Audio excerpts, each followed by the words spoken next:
Ito guys, yung technique natin, pantanggal ng masikip na buhol dito sa sintas. Sintas ng sapatos, pwede rin sa mga tali, pangtaling nylon or straw. Ayan, gagamitan po natin ng maliit na screwdriver.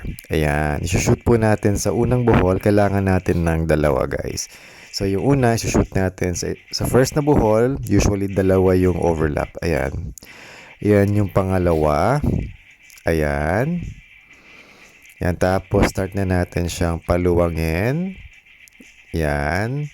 Paluwangin as you please. Yan. Galaw-galaw lang. Galaw-galaw, galaw-galaw. Yan. Yan, yan, yan. Yun. So, yun lang guys ang technique. Napakadali niya. Huwag mawalan ng lakas ng loob. Yan. Madali lang siya basta may tools. Yun lang guys.